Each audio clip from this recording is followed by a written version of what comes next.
Assalamu alaykum wa rahmatullahi wa barakatuh. Qu'Allah illumine ton cœur de sa guidance, raffermisse ta foi et t'accorde sa miséricorde infinie dans ce monde et dans l'au-delà. Mais, avant de continuer, un petit rappel, abonnez-vous et active la cloche de notification pour ne pas manquer à la prochaine vidéo. Votre j'aime aussi est grandement apprécié. Le Ramadan est un mois béni où les croyants redoublent d'efforts dans l'adoration d'Allah. Les portes du paradis s'ouvrent, celles de l'enfer se ferment et, surtout, les démons sont enchaînés. Cette période marque un ralentissement considérable de l'influence d'Iblis sur les âmes humaines. Mais que se passe-t-il une fois que le mois de jeûne touche à sa fin? Iblis, cet être maudit, attend avec impatience la fin du Ramadan. Il sait que les cœurs se sont purifiés, que les âmes ont goûté à la lumière divine. Mais il sait aussi que l'homme est faillible. Avec une patience démoniaque, il prépare son retour, affine ses stratagèmes et guette la moindre faille pour frapper là où la foi vacille. À la fin du mois béni, Iblis ne revient pas immédiatement en force. Il ne pousse pas les croyants vers les grands péchés dès les premiers jours. Non, il est plus subtil.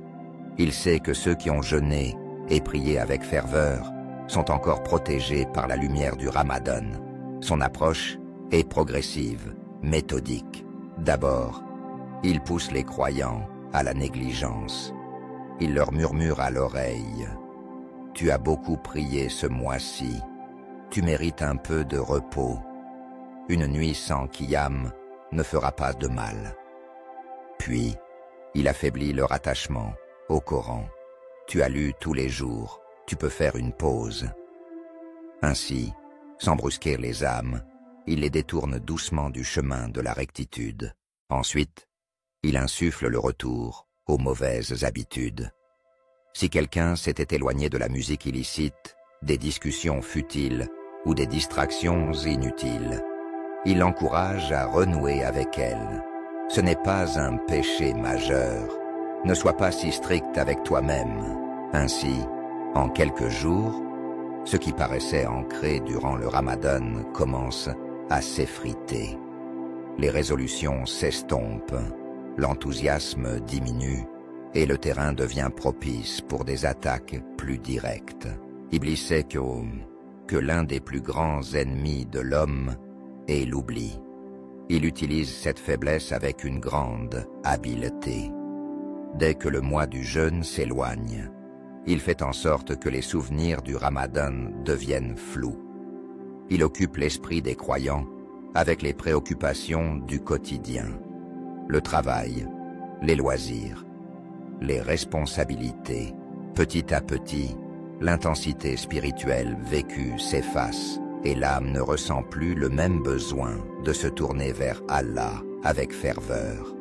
À ce moment-là, il frappe avec une arme redoutable, le désespoir. Regarde-toi, tu étais si pieux il y a quelques semaines, et maintenant tu as repris tes mauvaises habitudes. Tu es un hypocrite. Tes actes n'éteignent qu'une façade. Avec ses insinuations, il cherche à faire tomber le croyant dans le piège du désespoir. Il veut qu'il pense que son Ramadan n'a servi à rien, que son cœur est trop souillé pour revenir vers Allah. Il pousse certains à abandonner complètement les efforts spirituels, les laissant sombrer dans l'insouciance. Iblis considère le Ramadan comme une humiliation. Pendant un mois, son influence a été réduite à néant. Les croyants se sont rapprochés d'Allah et il n'a rien pu faire. Son orgueil en est blessé. Alors, après le Ramadan, il cherche à se venger en redoublant d'efforts.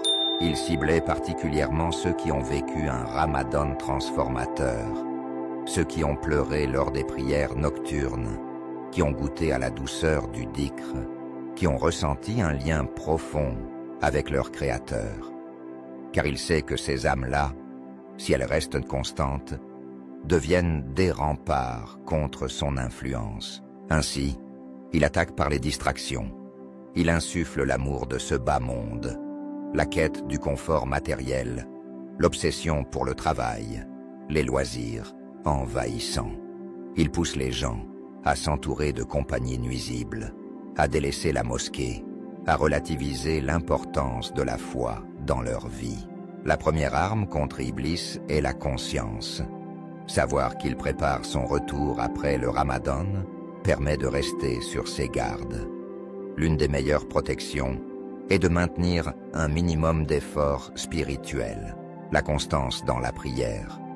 Même si l'intensité du Ramadan diminue, il faut préserver les prières nocturnes, même en petite quantité. Le rappel d'Allah.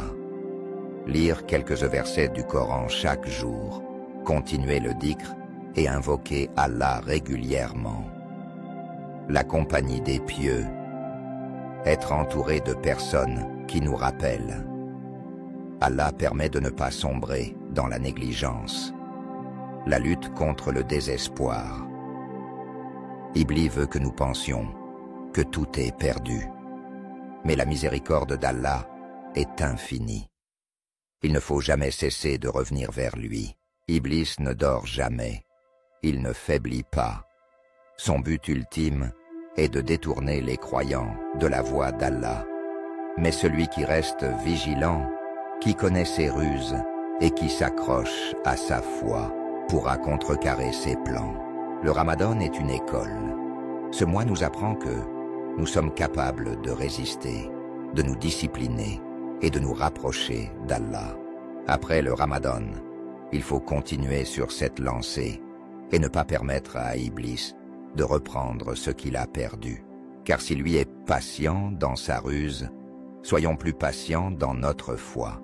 Et si lui est déterminé dans son égarement, soyons plus déterminés dans notre quête de la guider.